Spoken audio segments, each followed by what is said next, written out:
तो गाइस जैसा कि आप देख रहे हैं ये हरा कबूतर है, इसकी मादा मर चुकी है और ये बच्चा देख रहे हैं। बच्चा जो है कैरियर का है, जो कि मैंने अंडा दौड़ाया था।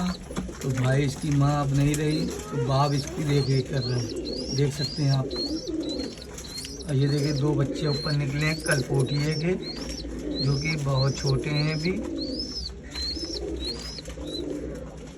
ये देखिए, तो आप देख ही सकते हैं तक पुकार रही है।